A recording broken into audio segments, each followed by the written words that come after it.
By the way, my brother said, clinking his glass so hard the stem whined, we all voted you're not hosting Thanksgiving anymore. You're too controlling. And frankly, my husband added, dabbing at a spotless plate like a judge with a gavel, no one likes your food. A laugh rippled from the table. Not loud, just sharp enough to cut. The cranberry sauce held its breath.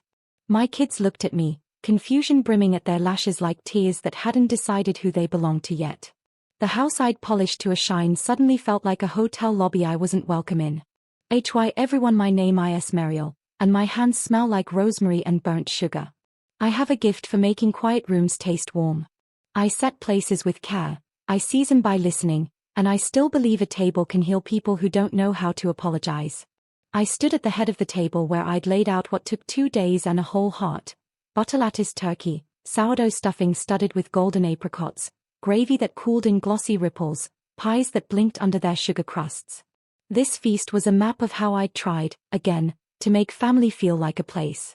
A place with chairs for everyone, especially the ones who always arrive hungry for something they won't name. My brother tasted silence like it was dessert.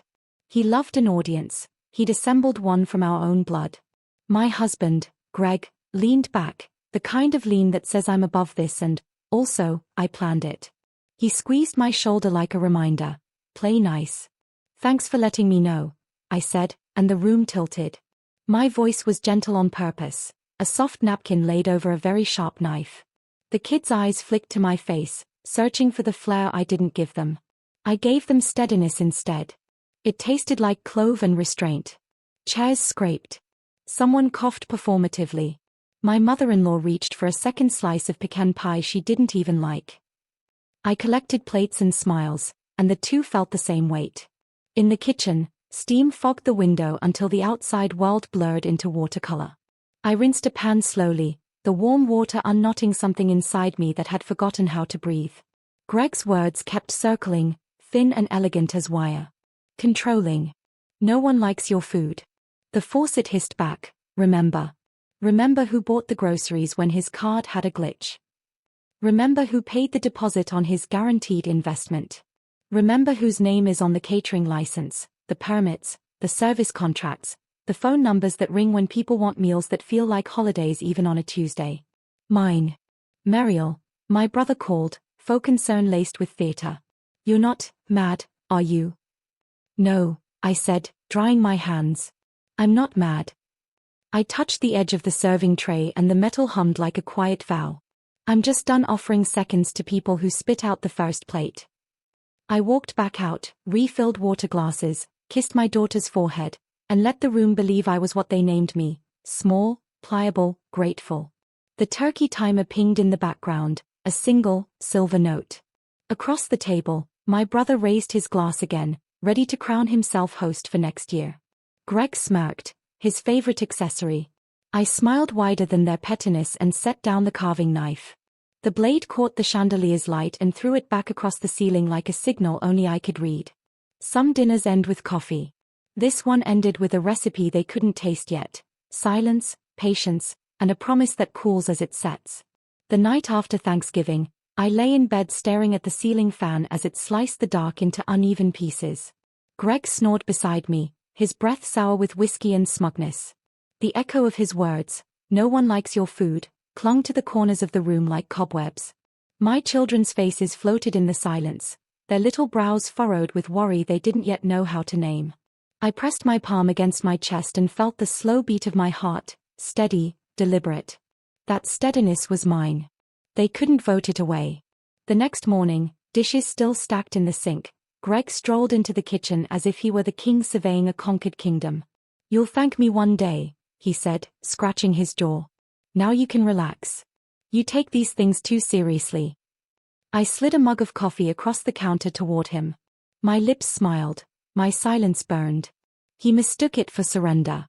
That was his first mistake. Days bled into weeks. I went through motions, packing school lunches, showing up for work at the catering company, balancing books at midnight. But beneath every chore hummed a new rhythm, like a pot simmering low, patient, waiting. They thought they'd taken my stage away. What they didn't realize was Thanksgiving had never been about applause. It had been my classroom, my theater, my workshop. I had built more than meals. I had built connections with people outside this family, clients who trusted me, strangers who respected me, communities who needed me. When I wasn't cooking for them, I started cooking for myself. I designed menus, partnered with local farmers, taught my daughter how to knead dough, let my son stir until flour bloomed across the counter like snow. Their giggles felt like medicine. Then, one cold January evening, the phone rang. My brother's voice crackled through the line, sharp but softened with something new, desperation. "Mariel, look, we messed up. Can you help us with Mom's party? No one else can pull it off." Greg shouted in the background, "Ask her again. Tell her we'll pay." I leaned against the counter, staring at the reflection of my own face in the dark window. My children sat at the table, homework spread, eyes flicking to me. They didn't need me to answer right away, they already knew. I let the silence stretch, like dough rising under a damp cloth. Then, with a voice calm as sharpened steel, I whispered into the receiver. "Now you're hungry." And for the first time, it was their turn to taste the waiting. The phone trembled in my hand as my brother stammered. "It's Mom's 70th, Mariel. Everyone's coming. We can't risk it falling apart. Please." I could almost see his face, jaw tight, ego cracked. 4 years, he thrived on being the center of gravity, pulling everyone else into orbit. But now, without me, the table was empty space. Greg's voice pierced through the background, sharp and impatient. "Tell her we'll pay double. She owes us at least that." "Owes them?" I pressed the phone tighter against my ear, as if it could smother the insult. My children watched me from across the room, pencils paused above their homework. Their eyes asked the same question, "Will you give in?" I turned my back to them, whispering so only the silence heard. Interesting how quick a crown falls when the feast collapses. "Mariel," my brother prodded, his voice climbing toward panic. "You there?" I let the pause stretch until the air felt fragile. Finally, I spoke. "I remember what you said at Thanksgiving." He exhaled, a jagged sound. Look, it was a joke. Everyone was tired. You're the only one who can do this." I closed my eyes and pictured the kitchen that night, hands raw from chopping, oven mitts damp with steam, their laughter cutting into me like shards. The memory hardened into something unbreakable. "I'll think about it," I said at last, my tone soft but laced with control. "But if I do this, it will be on my terms. My menu. My price. My rules." The silence on his end stretched long enough for me to taste his surrender. Then, with a reluctant swallow, he muttered, "Fine." I hung up before Greg could bark another word through the receiver. My hands trembled, not from fear, but from the quiet rush of reclaiming something they thought they'd stolen. At the table, my daughter whispered, "Are you going to help them, Mom?" I smoothed her hair back, pressing a kiss to her crown. "Sometimes, sweetheart, people need to learn what hunger feels like before they can appreciate who feeds them." Outside, the wind rattled bare branches against the window. It sounded like applause for a play only just beginning. And in that applause, I felt my plan rising, slow, deliberate, unstoppable. The weeks leading up to my mother's birthday were a strange theater of apologies and bargains. Texts buzzed in at odd hours. "Can we meet? We'll cover all expenses, just please confirm."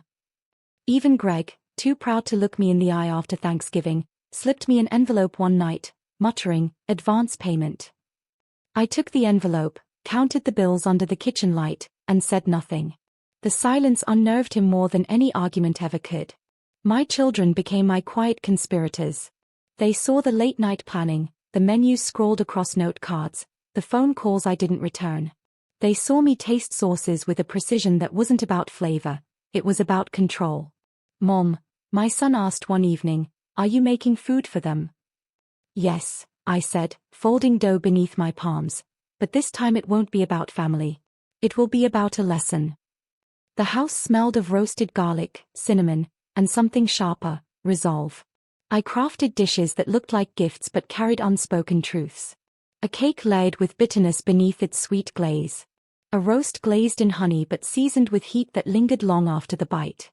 Every plate would be a mirror, showing them exactly who they were.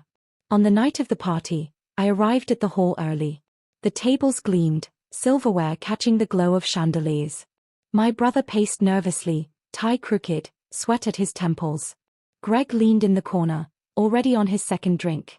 "You're late," my brother snapped when he saw me. I smiled, setting down trays heavy with the weight of their need. "No, I'm right on time." As guests trickled in, whispers followed me, admiration for the spread, praise for the detail, recognition of skill. The same family who had voted me out now watched as strangers celebrated me. And in that moment, beneath the glittering lights, I realized, revenge doesn't always scream. Sometimes it simply serves. Plates clattered, laughter filled the hall, and my mother's birthday swelled into a celebration too polished for anyone to sense the undercurrent. I moved through the tables like a conductor, orchestrating flavors and timing, letting each guest experience my craft.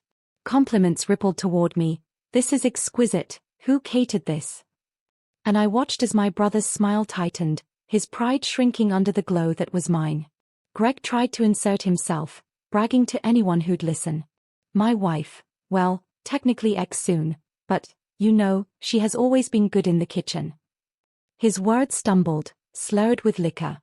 He wanted to own me, even in praise, as though my skill belonged to him. The guests nodded politely but their eyes slid past him, landing on me. My mother, regal in her silk shawl, pulled me close during a toast. "Muriel," she whispered, her voice softer than I'd expected, "you've outdone yourself." She squeezed my hand, and for a fleeting second, I felt the warmth of approval I had chased my whole life. Then I remembered Thanksgiving, the way she hadn't defended me, and the warmth curdled. When dessert arrived, the hall hushed. I unveiled the centerpiece, a towering cake, laid high, its surface gleaming with sugared fruit. Gasps scattered like confetti. My brother leaned close, jaw tense. "You'll get your money. Just don't embarrass us." I tilted the knife against the frosting, the blade gleaming beneath the chandeliers. "Embarrassment is earned," I murmured. Slice by slice, I served them all. They ate, they cheered, they applauded. They didn't taste the restraint in every bite, the reminder hidden beneath sugar and cream. But I did. And so did my children, who sat proudly at a corner table, watching their mother command a room without raising her voice. By the end of the night, as the applause swelled, my brother's face flushed with defeat. Greg staggered outside, ignored. And me? I stood taller than I ever had, knowing the real course hadn't been served yet. That moment was still to come. The night ended with handshakes, empty plates, and whispered congratulations. I packed up slowly, savoring the hush after chaos, like the kitchen's heartbeat had finally slowed. My brother hovered nearby, awkward gratitude etched across his face. "You saved us," he admitted, voice low, as if the confession itself tasted sour. I slipped my gloves off, folding them neatly into my bag. "No," I corrected, eyes steady on his, "I saved myself. You just happened to benefit." Greg stumbled back inside, cheeks ruddy, tie hanging loose. "You think this changes anything?" he sneered, swaying. "You're still nothing without us. Don't forget who gave you your place." I almost laughed. The irony was too sweet. "Greg, you've mistaken being fed for being powerful. That was your second mistake." My mother approached, cane tapping against the polished floor. She looked between us, her eyes a storm of pride and guilt. "Muriel," she said, "your food brought everyone together tonight. Maybe we judged you too harshly." I studied her face, searching for sincerity. There was some, but not enough. Apologies, I'd learned, often arrive only when people fear losing what they never valued. I gathered my things, my children falling into step beside me, their little hands curling into mine. Outside, the air was cold, sharp with winter. Snowflakes drifted under the lamplight, settling on my hair like tiny crowns. "Mom," my daughter whispered, "does this mean they'll be nice now?" I knelt so my eyes met hers. "Sweetheart, people don't change just because you feed them. But we do, we learn who they are, and we stop letting them take more than they deserve." Behind me, I could hear the faint echo of applause still bleeding out of the hall. For them, it was the sound of celebration. For me, it was the closing curtain of a play I had rewritten in silence. And yet, the final act, the one they'd never see coming, was still waiting, patient, in the wings. 2 days after the party, I sat at my kitchen table with the envelope of money they had given me. It lay unopened, heavy with meaning. My children watched as I slid it into a drawer without counting. "We're not doing this for their dollars," I told them quietly. "We're doing it so they remember." By evening, the calls began again. My brother's voice was sharp with panic. "Muriel, people keep asking for your number. They want to hire you, catering, events, everything. We didn't plan for that." I smiled into the receiver, my voice calm. "Maybe you should have thought of that before you voted me out." Greg's voice chimed in from the background, bitter and jagged. "She can't do this without us. She needs family connections." But the truth was already louder than him. Within a week, I had 3 new contracts, each larger than anything I'd managed before. My name spread not through family whispers but through strangers' praise, through the taste of dishes crafted with patience and resolve. I watched as my brother tried to insert himself, claiming partial credit, while Greg attempted to charm clients who barely acknowledged him. Their desperation unfolded like spoiled fruit, rotting faster the more they tried to hold on. Meanwhile, my children and I built something stronger, a business that belonged only to us. Nights were filled with the hum of ovens, the scribble of recipes, the rhythm of laughter. My kitchen, once a battleground of criticism, became our fortress. One evening, as I tucked my daughter into bed, she whispered, "Mom, I like when they need you." I brushed her hair back, smiling softly. "It's not about them needing me, sweetheart. It's about us not needing them." And as I closed her door, the silence of the house felt different now, not lonely, not heavy, but alive with possibility. The family thought they had banished me. In truth, they had freed me. And freedom, I knew, was the sharpest knife of all. Spring arrived with blossoms pressing against the windows, their petals pale against the morning light. My business thrived, orders stacked, events booked months in advance, praise spilling in from strangers who now felt more like kin than the family who once ridiculed me. It was during one of those bright mornings that my phone rang again. My brother's number glowed on the screen. I let it buzz until the sound cut off, silence folding back over the room like a calm tide. Seconds later, a message appeared, "We can't do Thanksgiving without you. Please." My chest tightened, not with longing, but with clarity. I remembered that night, the mocking, the smirks, the laughter that made my children shrink. I had smiled then, saying thanks for letting me know. They thought they had stripped me of my place. Instead, they had built the foundation of my freedom. That November, as the leaves fell gold and brittle, I set a table again, but this time in a hall rented with my own earnings. 40 guests arrived, none of them family by blood, yet all of them bound by something deeper: respect, gratitude, trust. My children carried trays with pride, cheeks flushed from laughter, voices bright with belonging. "Mom," my son whispered as we set down the final dish, "is this our Thanksgiving now?" I looked around at the glowing faces, the plates steaming with food crafted by our hands alone. "Yes," I said, voice steady, eyes clear. "This is ours. And no one can take it away." Outside, the night stretched soft and endless, but inside, the light burned steady. I thought of my brother's calls, Greg's slurred taunts, the vote that was supposed to silence me. They had given me the greatest gift, the chance to rise without them. Poetic justice, I realized, doesn't always shout. Sometimes it simply lives on in the sound of your children's laughter at a table you built yourself.